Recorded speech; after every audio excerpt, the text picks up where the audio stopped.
I'm going to be making some short videos today, whipping through a few of the predictive programming things that are out there. Okay, so you've got Jordan Peele, this gay Freemason, obviously half Hebrew,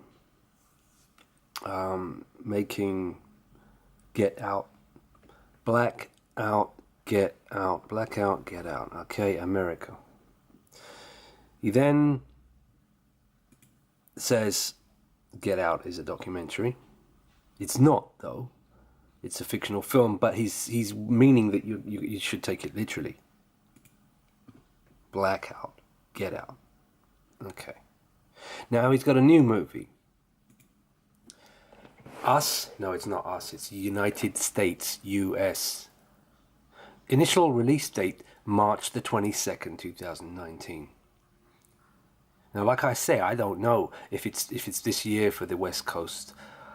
False flag, Seattle false flag, boom, blackout, and Second American Civil War, divide and conquer. I don't know. Right? Maybe this March the 11th or March 22nd or next year or the year after. I don't know if they're ready yet.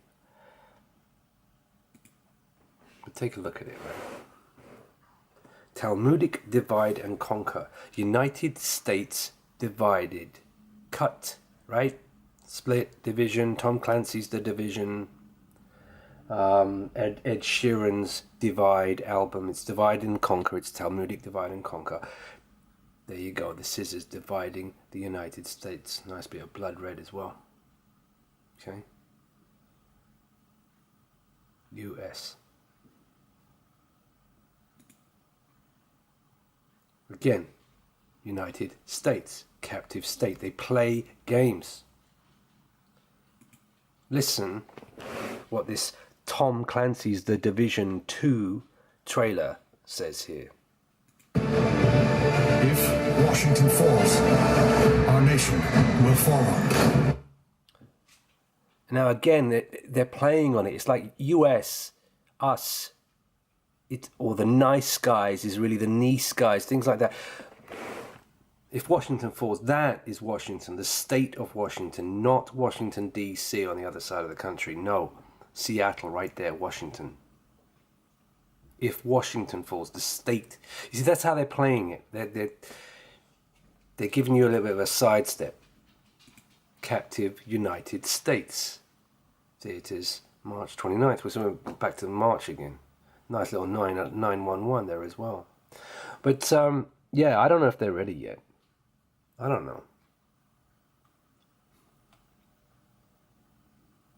But I do know they're putting the signs on the Silverman screen. They're telling you, black out, get out, divided United States, the Revolution series with Blackout and the Ferris wheel of Seattle, Place Beyond the Pines, boom, and the Second American Civil War. America divided up into sectors, like in the Hunger Games, because that's the NWO. It's Hebrew Bolshevik communism. Go through a couple of other things. Why not? Spotted this one, the old Last Man Standing film. You notice anything there? The towers and the explosion on the towers at the right height. One tower, another tower, explosion, just like on that Ferris Bueller 911 towers thing with the explosions on the towers. It's Last Man Standing. Yeah, they fall. They all fall. And Bruce Willis, even that's got 9/11 and 3/11 in his name. Like I said, ill, right? ILL. I is 911, 911 right there, ill communication. And you spin that W, it's 3/11. 9/11, 3/11 in Bruce Willis's name. Or maybe I'm just jumping at stretching. No, or maybe not. Huh? What else is there? Oh, there's tons more. Alright, I may as well do them. Let's have a look. Yeah, you got this. Another hoax out, right? Lisa Sheridan of the 4400, the Seattle Catastrophe series, which I've done a multi-part series of videos on, with blackout, lockdown. It's all there, and ending in the catastrophe in Seattle, just like how it ends with Forest Fire Whitaker. So, why do I make a particular point of this? Well, Mr. Mahershala Ali, winning the Grammys, winning Oscars and stuff, right? And what was he in? I've already shown you, the 4400. So you've got two members of the cast of the 4400, the Seattle False Flag series, in the media within 1 week. Aged 44, eh? 4K. 11, 11, 11, 11. And again, of course, 44. Come on, what a joke. The 44 dies, aged 44. Come on. Now the hoax out. Complete hoax, 100%. Hobby City and Casualty have done a crossover. Ladies and gentlemen, we are currently dealing with a major incident. Honestly, I don't think this day can get much worse. We've got a problem. Blackout. I was sent this one. Thank you very much for this one. MacGyver, Trail to Doomsday, 1994. Trail to Doomsday, Tower Bridge.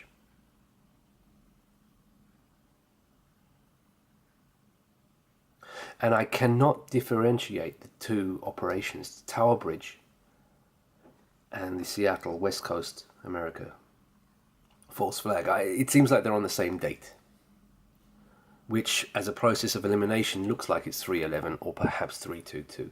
And I don't know whether that means March 11th this year. I do not know. Or March 22nd.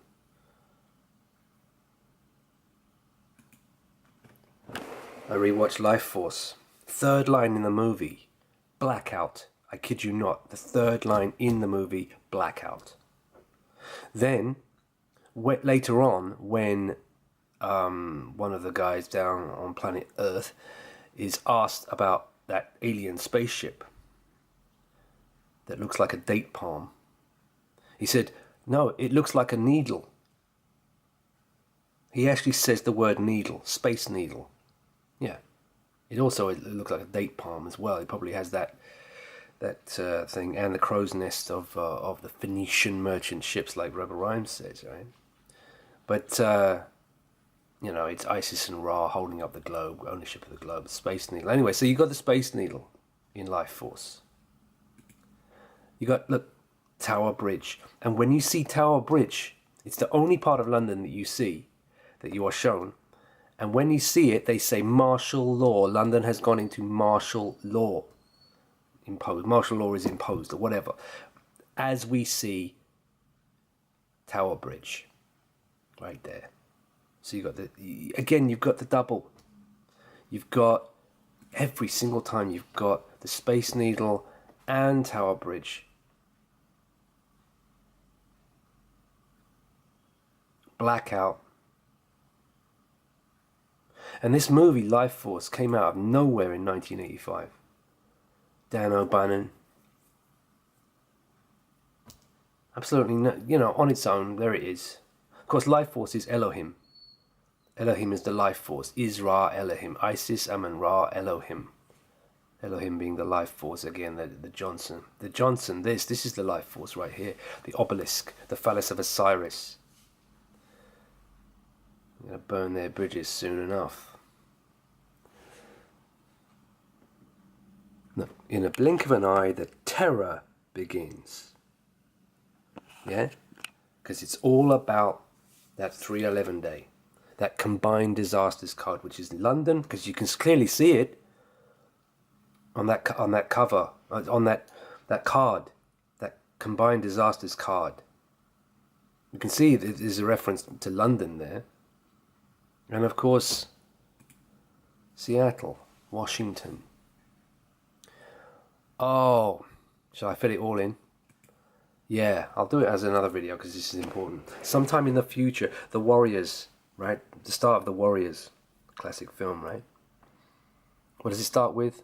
Coney Island, Ferris Ra wheel, of course. But why does it say sometime in the future? This is even set currently in the late 1970s, or it's set slightly in the past, but it says in the future because it is about the future. Now, I'll show you.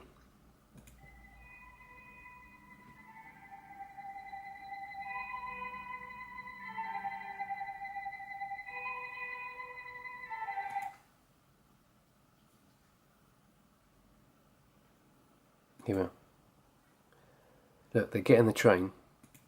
Watch. Gotta go have a look for ourselves.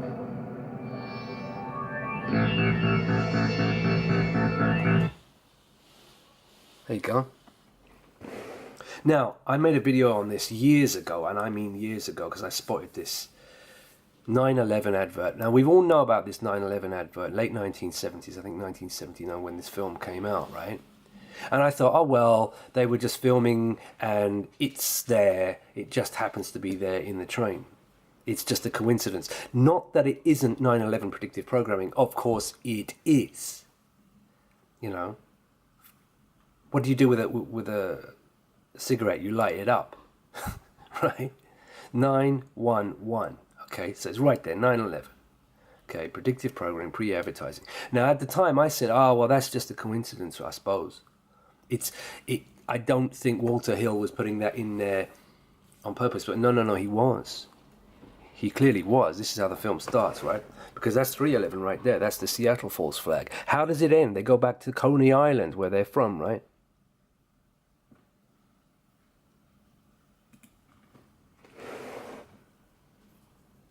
Space Needle and Ferris wheel, Coney Island. So the movie starts with 9/11. All right. Starts with 9/11 and ends with 3/11. Seattle, Space Needle and Ferris wheel.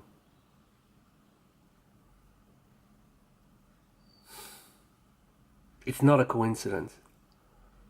Again, you can see this wraparound of this 9/11, 3/11, the 9/11 New York, then Seattle, 3/11, West Coast, and many years later.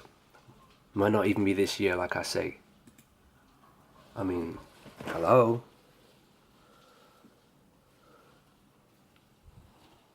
Yeah?